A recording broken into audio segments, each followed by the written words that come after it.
Hello students, today our topic is CSS and in this lecture we are going to discuss about different types of CSS used in web designing, that is internal, external and inline. So let's start.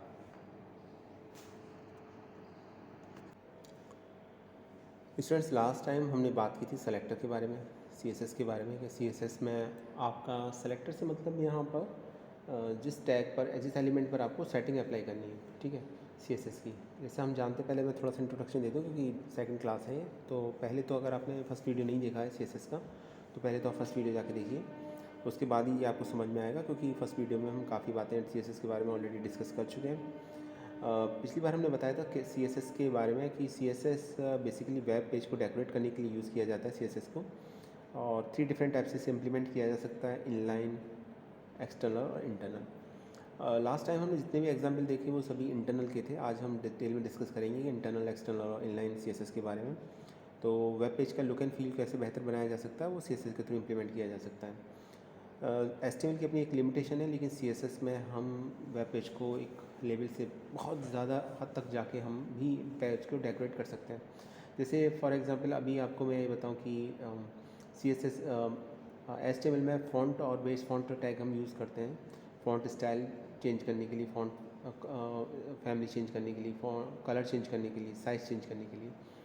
लेकिन ये दोनों outdated हैं क्योंकि ये HTML5 में support नहीं करते, पहली बात तो ये, और उसमें भी बेस फ़ॉन्ट की तो काफ़ी हद तक लिमिटेशन है, बहुत से ब्राउज़र उसे सपोर्ट नहीं करते बेस फ़ॉन्ट को, तो ब्राउज़र कंपेटेबिलिटी का भी इशू आता है। लेकिन CSS के साथ ऐसा नहीं है। CSS में जाके आप easily font, face, size, colour ये सब इजीली चेंज कर सकते हैं। तो CSS बेसिकली वेब पेज को डेकोरेट करने के लिए यूज़ किया जाता है, पहले मैंने ये बताया था। फिर दूसरा कॉन्सेप्ट इसका ये था कि आपको किसी भी एलिमेंट पर CSS की अगर कोई सेटिंग अप्लाई करनी है CSS की, तो आपको क्या करना होता है, उसको सेलेक्ट कर, उसको हम पहले लिखते हैं जिसको हम सेलेक्टर बोलते हैं। देन आफ्टर कर्ली ब्रेसेस के अंदर हम प्रॉपर्टी और वैल्यू को लिखते हैं एक साथ, और प्रॉपर्टी वैल्यू को कॉलन से सेपरेट करते हैं। जब एक प्रॉपर्टी वैल्यू लिख जाती है तो फिर हमें सेमी कॉलन से सेपरेट करना पड़ता है। इस तरीके से इसका सिंटैक्स था जो हमने लास्ट में पढ़ा, ठीक है। जैसे यहाँ भी लिखा हुआ है, अभी हम यूनिवर्सल सेलेक्टर की बात कर रहे हैं, तो अगर यहाँ पर पर्टिकुलर जैसे मैं किसी पैराग्राफ टैग पर अप्लाई करना चाहता हूँ सेटिंग, तो मैं लिखूँगा P और फिर कर्ली ब्रैकेट्स के अंदर text align centre colour blue, इस तरीके से लिखा जाएगा। आप देख सकते हैं स्क्रीन पर लिखा हुआ है, स्टार की साइन की जगह अगर हम P एज्यूम कर लें तो P सेलेक्टर हो जाएगा। मैं बताऊँगा वो अभी क्या है इसके अंदर। देखिए P जब हम लिखते हैं तो पर्टिकुलर वो P पैराग्राफ पर ही इम्प्लीमेंट हो रहा है, लेकिन आप ये चाहते हैं कि सिर्फ एक पैराग्राफ पर इम्प्लीमेंट ना हो, कॉन्सेप्ट एक से ज़्यादा पैराग्राफ्स पर इम्प्लीमेंट हो या कुछ हेडिंग्स पर भी अप्लाई हो। ये text line is equal to centre colour B, तो हम आईडी को भी यूज़ कर सकते हैं, एज ए सेलेक्टर को हम आईडी बना सकते हैं, और या फिर हम सेलेक्टर को पर्टिकुलर एक क्लास ले सकते हैं। तो उस क्लास से रिलेटेड जितने भी एलिमेंट्स होंगे उन सभी क्लास पर, उन सभी एलिमेंट्स पर वो सेटिंग अप्लाई हो जाएगी। लेकिन तो ये हम ऑलरेडी बता चुके थे कि किस तरीके से आईडी को सेलेक्टर बनाया जा सकता है। आईडी को सेलेक्टर बनाने के लिए, सेलेक्टर का मतलब वो टैग, वो एलिमेंट जिस पर हम प्रॉपर्टी अप्लाई करना चाह रहे हैं, तो हम जनरली हम उस एलिमेंट का नेम लिख देते हैं। तो या तो हम एलिमेंट का नेम लिख सकते हैं। दूसरा एक तरीका ये है कि हम क्या कर सकते हैं कि हम आईडी अलॉट कर सकते हैं सभी एलिमेंट्स को इंडिविजुअली, और आईडी दो एलिमेंट्स की सेम नहीं होनी चाहिए। जैसे पैराग्राफ, दो पैराग्राफ है तो फर्स्ट पैराग्राफ को हमने आईडी अलॉट कर दी 1, सेकंड को अलॉट कर दी 2, तो उस आईडी के अकॉर्डिंग फिर हम ये सेटिंग अप्लाई कर सकते हैं। तो एक ये था।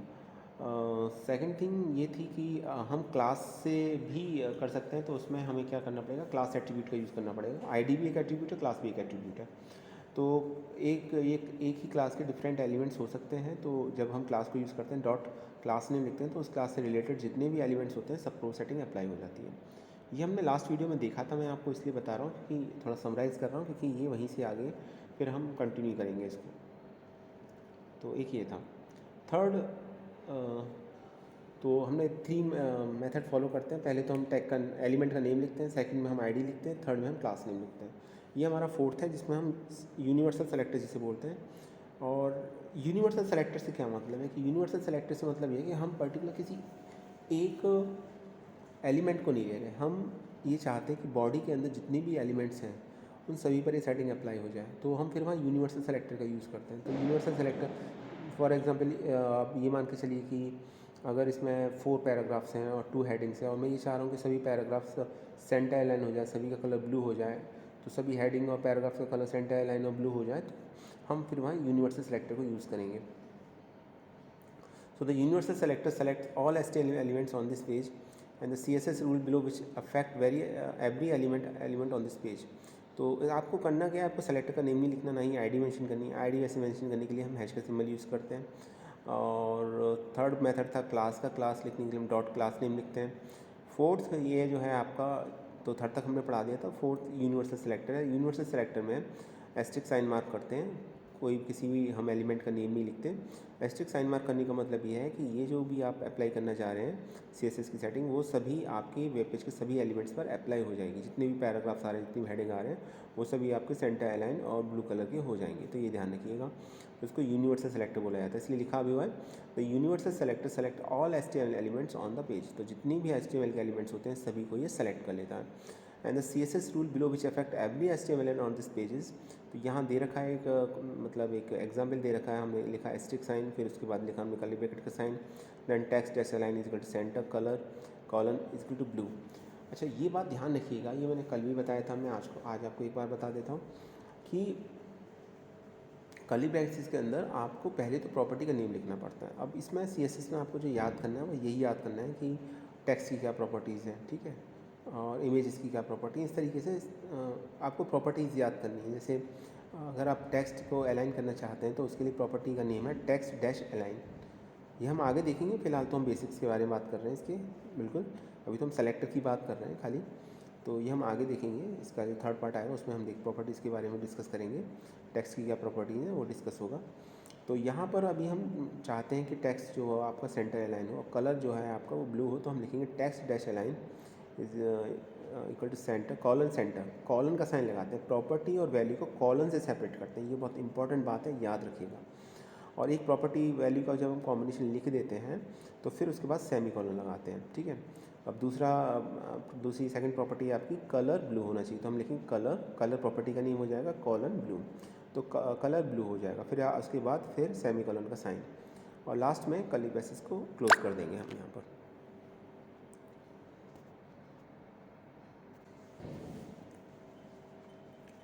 तो ये एक सिंटेक्स था इसका. एक प्रोग्राम देखते हैं, तो प्रोग्राम से आई थिंक और क्लियर हो जाएगा. ये देखिए एक छोटा सा प्रोग्राम है, इसमें यूनिवर्सल सेलेक्टर का यूज़ किया गया. पहले इसको समझ लेते हैं. तो एक बात तो हम जानते हैं कि चूँकि हम यहाँ पर इंटरनल CSS को यूज़ कर रहे हैं, तो इस स्टाइल टैग का यूज़ करेंगे. और स्टाइल टैग का यूज़ किसके अंदर किया जाएगा, विद इन हेड टैग.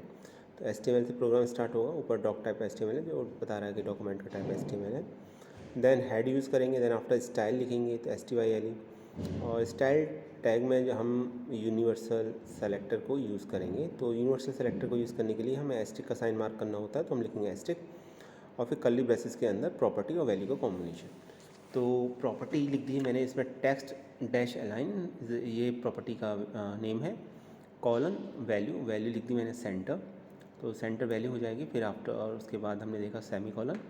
इसी तरीके से वैल्यू हो आपका प्रॉपर्टी हो जाएगी कलर, वैल्यू हो जाएगी ब्लू, तो हम लिखेंगे कलर कॉलन ब्लू, ठीक है. फिर ये आपका सेमी कॉलन, तो ब्लू कलर हो जाएगा आपका, टेक्स्ट आपका सेंटर हो जाएगा.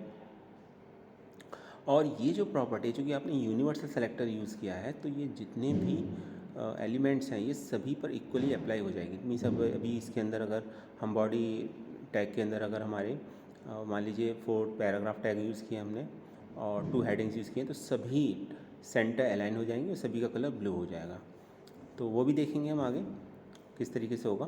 पर ये हेड के अंदर लिखा जाता है, ठीक है, हेड टैग के अंदर लिखा जाएगा ये. तो ये भी आप देख लीजिए. फिर हेड को क्लोज कर दिया. फिर उसके बाद हमने बॉडी लिखा है, तो बॉडी यहाँ से मेन प्रोग्राम आपका स्टार्ट हो जाएगा.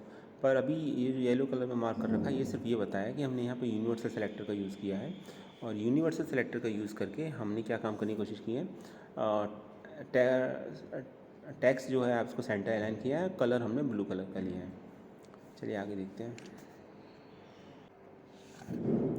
अब देखिए क्या किया हमने, बॉडी लिखा, बॉडी के अंदर हमने एक हेडिंग लिखी. हेडिंग है H1, कंटेंट है इसका हेलो वर्ल्ड, ठीक है.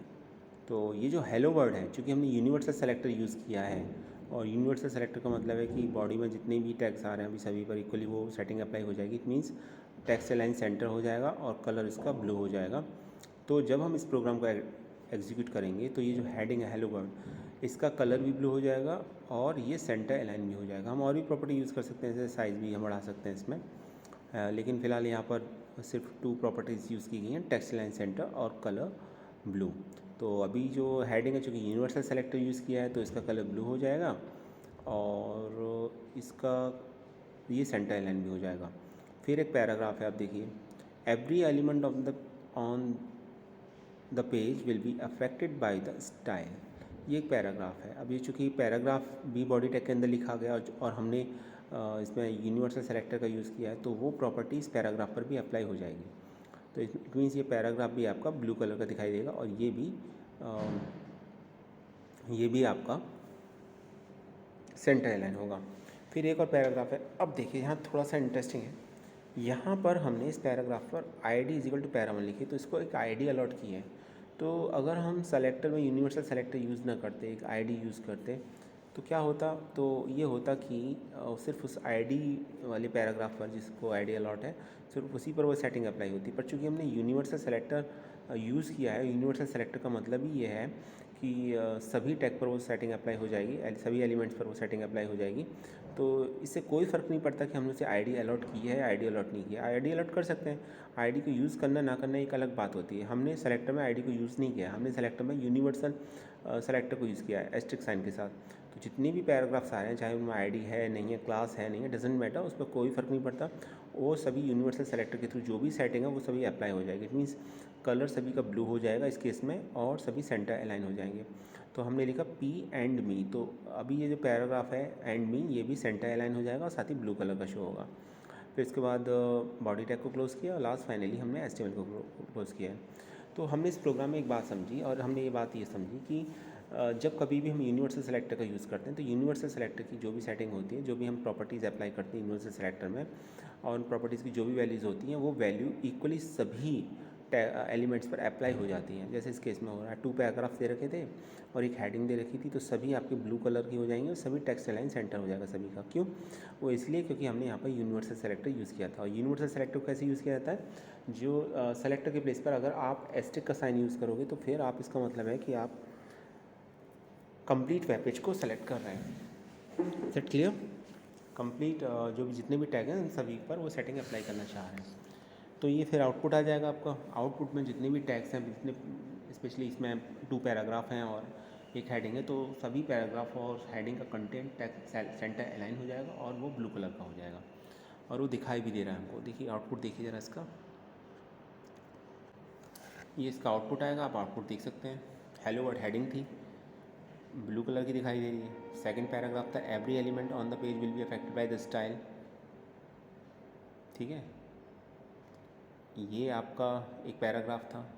फिर मी टू एक पैराग्राफ था, एंड मी एक पैराग्राफ था। तो ये सभी जितने भी पैराग्राफ आ रहे हैं, एक्चुअली 3 पैराग्राफ आ रहे हैं इसमें, तो सभी 3 पैराग्राफ सेंटर अलाइन भी होंगे, साथ साथ सभी का कलर ब्लू भी हो जाएगा। तो आप चाहें तो इस प्रोग्राम को लिख लीजिए अपनी कॉपी में, एग्जीक्यूट करके देखिए, आउटपुट ऐसे ही मिलेगा जैसा अभी स्क्रीन पर दिखाई दे रहा है आपको। ठीक है, चलिए आगे देखते हैं। तो अभी तक हमने देखा कि हम ID सेलेक्टर का यूज़ कर सकते हैं, ठीक है, हम क्लास सेलेक्टर का यूज़ कर सकते हैं, हम यूनिवर्सल सेलेक्टर यूज़ कर सकते हैं, हम पर्टिकुलर किसी एक एलिमेंट को सेलेक्टर बना कर उस पर प्रॉपर्टी अप्लाई कर सकते हैं। अब जो कॉन्सेप्ट है नेक्स्ट वो है CSS ग्रुपिंग सेलेक्टर। तो अभी तो सेलेक्टर की बात चल रही है, इसके बाद हम डिफरेंट टाइप्स की CSS फाइल के बारे में बात करेंगे। तो पहले इसको कंप्लीट कर लेते हैं। ग्रुपिंग सेलेक्टर की बात हो रही है, तो ग्रुपिंग सेलेक्टर में क्या है आपका कि आपको ये ध्यान रखना है इसमें,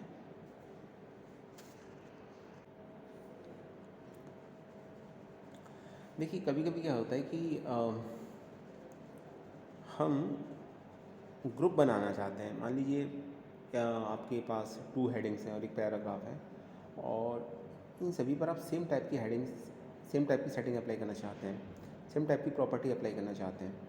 जैसे अभी एग्जांपल में देखिए, आप एक आपके पास है H1 हेडिंग, तो इसको आप सेंटर अलाइन करना चाहते हैं, तो हम लिखेंगे H1, सेलेक्टर का नेम है course, H1 text dash align property name colon centre, तो सेंटर हो जाएगी इसकी value, then after semi colon.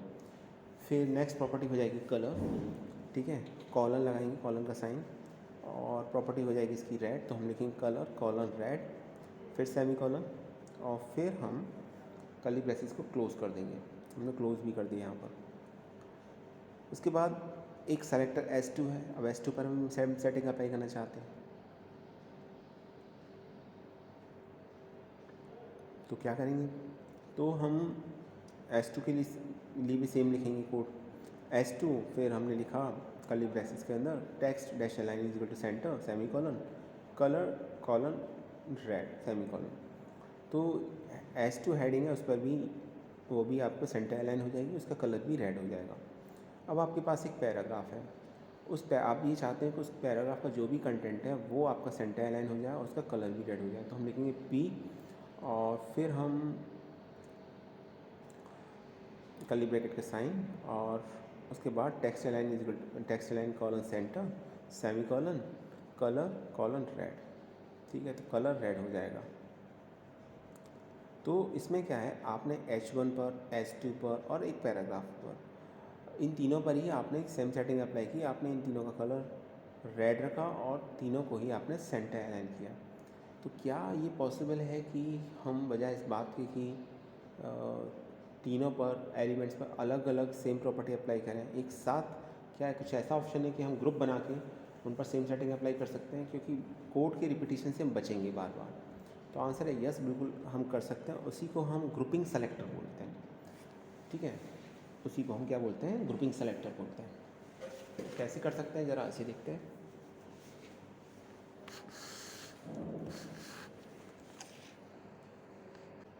पहले कोड को एक बार और देख लेते हैं ताकि आपको समझ में आ सके डिफरेंस क्या है। ये देखिए H1 S2 और P, ये तीन एलिमेंट हैं, इन तीनों पर भी हमने सेम सेटिंग अप्लाई किया है, टेक्स्ट अलाइन सेंटर लिया है, कलर रेड लिया है, ठीक है। अब हम क्या करना चाहते हैं, ये देखिए,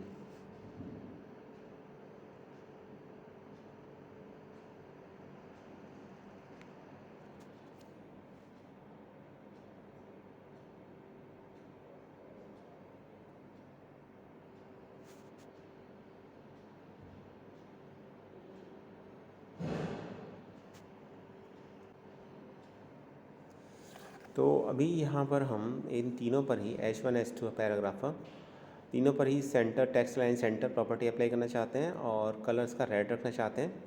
तो इसको बार बार लिखने की ज़रूरत नहीं है। उसके लिए हम ये काम कर सकते हैं कि हम सेलेक्टर्स को कॉमा से सेपरेट कर सकते हैं। जैसे इस केस में अगर हमें ये प्रॉपर्टीज अप्लाई करनी है, text line center property apply करनी है, कलर हमें रेड लेना है, तो हम लिखेंगे H1 S2 P। तो अभी क्या होगा, अभी आपकी जो हेडिंग है H1 और S2 ये दोनों, और आपके साथ में पैराग्राफ P, ये सेंटर अलाइन हो जाएंगे और कलर हो जाएगा आपका रेड। तो हम लिखेंगे H1 S2 P, और फिर text align is equal to center और color is equal to red, तो कलर रेड हो जाएगा। इक्वल टू नहीं, कॉलन का साइन इधर, तो टेक्स्ट अलाइन सेंटर हो जाएगा, कलर रेड हो जाएगा। तो देखिए हुआ क्या, हुआ ये कि कोड का जो रिपीटिशन था वो नहीं होगा आप इस केस में। तो अभी ऐसा कर सकते हैं कि अगर आपको मल्टीपल सेलेक्टर्स आप एक साथ यूज़ कर सकते हैं, ठीक है, और ये तब आप यूज़ करेंगे जब आपको सेम सेटिंग अप्लाई करनी होगी, सेम प्रॉपर्टीज़ अप्लाई करनी होगी उन सेलेक्टर्स पर। मान लीजिए इस केस में जैसे है कि हेडिंग है H1, सेकंड हेडिंग है S2 और एक पैराग्राफ है, इन तीनों पर ही आप ये चाहते हैं कि इन तीनों का कलर आपका रेड हो जाए और ये सेंटर अलाइन हो जाए, तो आप लिखेंगे H1 S2 P, और फिर text dash align is equal to centre, colour is equal to red. तो ये अप्लाई हो जाएगा। इससे क्या होगा कि इससे कोड का रिपीटिशन नहीं होगा आपका बार बार, आपको अलग अलग इंडिविजुअल के लिए ये नहीं लिखना पड़ेगा text line centre colour red, तो आपको सिर्फ एक बार ही लिखना पड़ेगा। तो एक बार लिखने से ही ये आपका वर्क करेगा, लेकिन उसके लिए आपको क्या करना, सेलेक्टर एक ना लिख के हम 3 डिफरेंट सेलेक्टर को लिखेंगे और उनको कॉमा से सेपरेट कर देंगे, जैसे इस केस में किया गया H1 S2 P। तो ये थी बात सेलेक्टर की। तो अभी तक हम कितने सेलेक्टर पढ़ चुके हैं, हम एक इंडिविजुअल सेलेक्टर को पढ़ा, फिर हमने आईडी के थ्रू देखा किस तरीके से सेलेक्टर लिखा जा सकता है, फिर हमने क्लास के थ्रू देखा, फिर हमने यूनिवर्सल सेलेक्टर की बात की, और फिर लास्ट में हमने ग्रुपिंग की बात की। तो ये अब हम ऑलरेडी पढ़ चुके हैं। आई होप आपको स्टूडेंट्स इतना समझ में आ चुका होगा। अभी हम बहुत ज़्यादा हमने प्रॉपर्टीज़ वैल्यू की बात नहीं की है, तो जैसे जैसे हम CSS आगे पढ़ेंगे वैसे वैसे प्रॉपर्टीज़ वैल्यू के बारे में समझेंगे, जानेंगे और उनको अप्लाई करेंगे। अभी सिर्फ बात ये चल रही है कि CSS में प्रोग्राम किस तरीके से बनाया जा सकता है, इसके सिंटैक्स को कैसे अप्लाई किया जा सकता है। और बात करते हैं अगर सेलेक्टर की, तो सेलेक्टर को भी लिखने के कितने तरीके हैं, ठीक है। तो अभी आप इसमें कंफ्यूज मत होइएगा कि अभी तो प्रॉपर्टी आपको बहुत ज़्यादा मालूम नहीं। जितनी प्रॉपर्टी अभी लिखी हुई हैं, ठीक है, उतनी प्रॉपर्टी को यूज़ कीजिए। आगे हम प्रॉपर्टी ही पढ़नी है, इसमें कौन कौन सी प्रॉपर्टी होती हैं, उनकी क्या क्या वैल्यूज़ दे सकते हैं, कौन कौन से तरीके जिसके थ्रू वैल्यू दे सकते हैं। जैसे कलर की होती है, तो कलर का ऐसा नहीं है कि खाली हम कलर का नेम दे सकते हैं, कलर का हेक्साडेसिमल रिप्रेजेंटेशन भी होता है, उसके थ्रू भी दे सकते हैं। तो ये डिफरेंट वैल्यूज़ हैं, वो भी हमको समझना है कि वैल्यूज़ कैसे दी जा सकती हैं। साथ ही हमें ये भी समझना है कि कौन सी प्रॉपर्टीज़ होती हैं। हाँ, लेकिन एक जनरल सा फैक्ट है, वो ये कि अगर किसी प्रॉपर्टी का नेम 2 वर्ड्स का है या तो इसमें डैश से सेपरेट होता है, वो ये ध्यान रखिएगा, ठीक है। जैसे टेक्स्ट अलाइन है तो टेक्स्ट डैश अलाइन होगा। और प्रॉपर्टी वैल्यू को हम कॉलन से सेपरेट करते हैं, और एक बार प्रॉपर्टी वैल्यू को हमने कॉम्बिनेशन को लिख दिया तो उसके बाद हम सेमी कॉलन का साइन लगाएंगे। याद रखिएगा, सेमी कॉलन का साइन लगाना कंपलसरी। और ये जो भी कुछ लिखा जाता है ये कर्ली ब्रेसेस के अंदर लिखा जाता है। सेलेक्टर को उससे पहले लिखा जाता है। तो सेलेक्टर के बारे में तो ऑलरेडी डिस्कस कर चुके हैं कि सेलेक्टर को किस किस तरीके से यूज़ किया जा सकता है।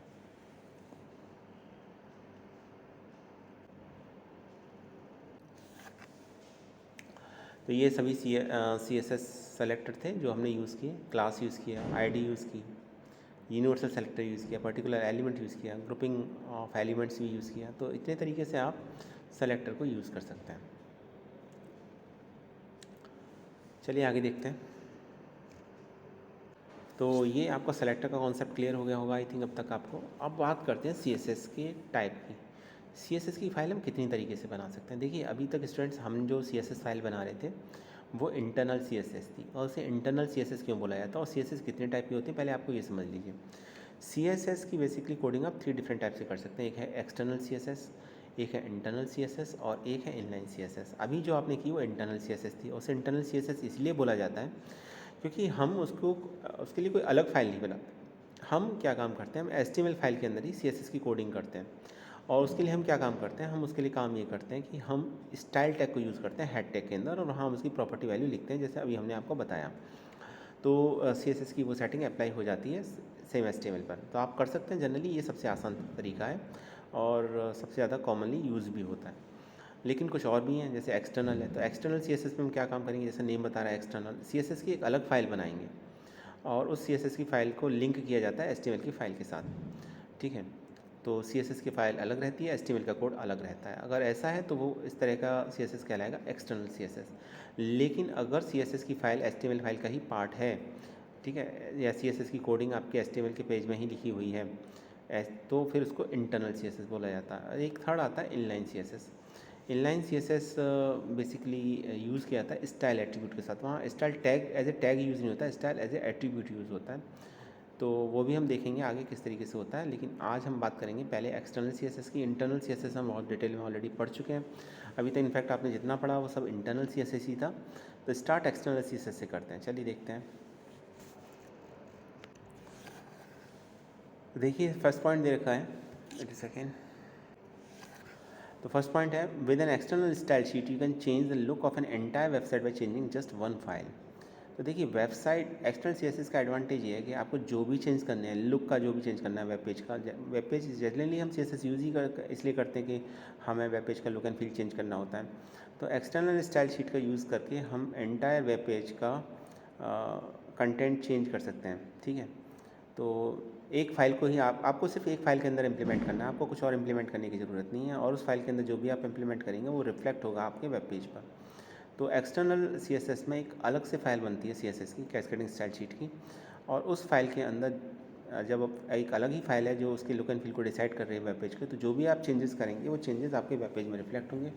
तो आपको सिर्फ एक फ़ाइल को मेंटेन करना है, उस फाइल को मेंटेन करने से उसमें जो भी चेंजेस होंगे वो आपके वेब पेज में रिफ्लेक्ट होते हैं। तो एक बड़ा एडवांटेज रहता है। इसमें हम CSS की अलग से एक फ़ाइल बनाते हैं, HTML के साथ इसकी कोडिंग को मिक्सअप नहीं करते। CSS की अलग अलग कोडिंग होगी, HTML की अलग कोडिंग होगी। सेकंड पॉइंट है, each HTML page must include a reference to the external style sheet file inside the link element inside the head section. तो अब देखिए दोनों फाइल अलग अलग हैं, लेकिन अभी इसमें क्या है, चूँकि दोनों इंटरकनेक्टेड हैं तो हम उनको इंटरकनेक्ट करने के लिए, इंटरकनेक्ट तो होना ज़रूरी है क्योंकि HTML के टैग से हमें CSS तो बेसिकली वेब पेज को डेकोरेट करने का काम करता है, लेकिन टैग का काम है कि किस तरीके से क्या रिप्रेजेंट होगा स्क्रीन पर, ये आपका टैग का काम होता है। तो टैग बेसिकली यूज़ किए जाते हैं यहाँ पर हमारे, एक सेकेंड, तो टैग रिप्रेजेंट किए जाते हैं, कैसे तरीके से रिप्रेजेंट होगा डेटा और उसका लुक एंड फील कैसा होगा, ये CSS से डिसाइड होता है।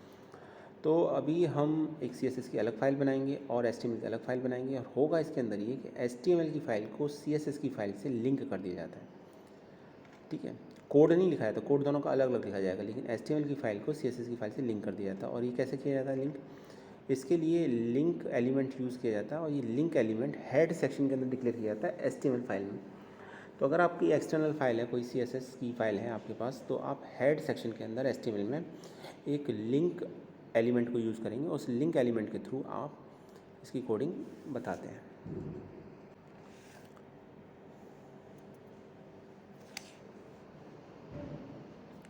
तो चलिए आगे देखते हैं।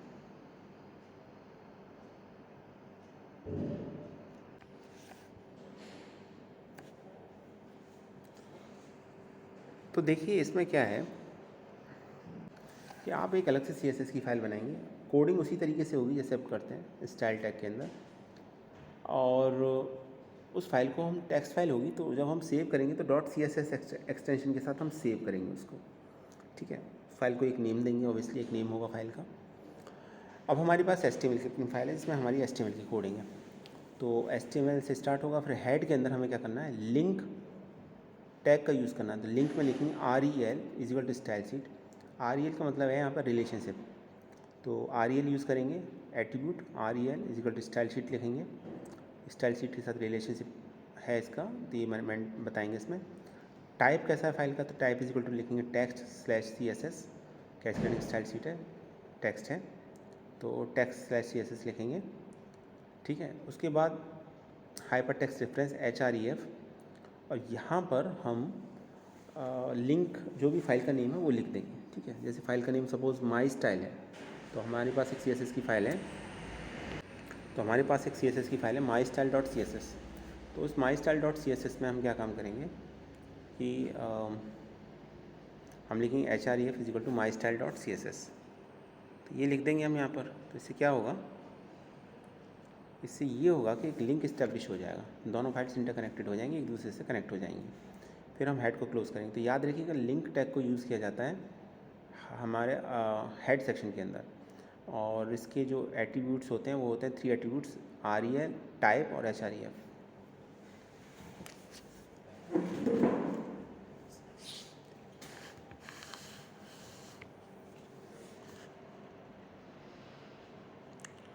क्लियर। इसके बाद बॉडी पार्ट स्टार्ट होता है आपका हेड के बाद। तो यहाँ तो जनरली जो कोडिंग होगी वो HTML की कोडिंग होगी, उसमें अपने जो भी टैग हैं वो अप्लाई कर रखे, टैग हैं वो आपने दे रखे होंगे, जैसे H1 है, P है, और इससे रिलेटेड जो डेकोरेशन का वर्क होगा इनसे, ठीक है, वो तो आपको एक CSS फाइल के अंदर होगा, हेडिंग का, पैराग्राफ का। तो होगा क्या कि जो भी आप डेकोरेशन करेंगे या जो भी कुछ आप अप्लाई करेंगे CSS की फ़ाइल के अंदर, वो सेटिंग सेम सेटिंग अप्लाई हो जाएगी यहाँ पर HTML के अंदर, क्योंकि यहाँ पर हमने लिंक इस्टेब्लिश कर दिया है। तो इसी तरह की फ़ाइल को बोला जाता है एक्सटर्नल CSS। एक्सटर्नल CSS इसलिए क्योंकि हमारे पास एक एक्सटर्नल फाइल है CSS की, और हम उस फाइल के थ्रू HTML की कोडिंग का लुक एंड फील डिसाइड कर रहे हैं या बना रहे हैं। क्लियर। तो देखिए लिखा भी हुआ है, REL stand for relationship and it is probably one of the key feature of the link element. The value denotes how the item being linked is related to than containing document. Full form देख लीजिए, लिखा हुआ है REL यहाँ पर relationship को maintain करता है, और ये एक मेन फीचर है लिंक एलिमेंट का, जो ये बताता है कि किस तरह से आइटम लिंक्ड है, ठीक है। तो अभी जरा CSS फाइल की बात कर लेते हैं। तो लिखा हुआ है external style sheet can be written in the text editor and must be saved with .css extension. तो जो CSS की फाइल होगी किसी भी टेक्स्ट एडिटर में हम उसे लिखेंगे, लेकिन उसको .css से सेव कर देंगे, और फिर वो आपकी CSS की फ़ाइल बन जाएगी। तो CSS फाइल का थोड़ा कंटेंट वो भी देख लेते हैं। अभी हमारी फ़ाइल है mystyle.css। देखिए बॉडी पर हमने बॉडी सेलेक्टर लिया, उस पर प्रॉपर्टी अप्लाई कर दी, background color blue light, heading के लिए कलर नेवी रखा है और मार्जिन लेफ्ट रखा है 20 पिक्सल। तो ये हमारी एक अलग फाइल है, ठीक है। ये फाइल हम किसी भी, मान लीजिए नोटपैड में लिख लेते हैं, नोटपैड में लिख के इसे सेव कर लीजिए .css से। नेम दिया है मैंने इसका माई स्टाइल, तो आपको नेम देना पड़ेगा माई स्टाइल .css, आप कुछ और नेम भी नेम दे सकते हैं। और चूँकि हम इसको ऑलरेडी लिंक कर चुके हैं, तो जो भी आपने इसमें सेटिंग अप्लाई की है, जैसे आपने बैकग्राउंड कलर ब्लू लाइट लिया है, कलर नेवी लिया है, मार्जिन लेफ्ट 20 पिक्सल लिया है, तो ये आपका यहाँ भी अप्लाई हो जाएगा। तो स्टूडेंट्स, ये था आज का हमारा वीडियो, इसमें हमने एक्सटर्नल CSS को पढ़ा। नेक्स्ट वीडियो में हम इंटरनल CSS को पढ़ेंगे। वैसे तो हम इंटरनल CSS पढ़ ही चुके हैं, एक बार और देखेंगे थोड़ा सा डिटेल में, और फिर उसके बाद inline CSS। So thanks for watching this video.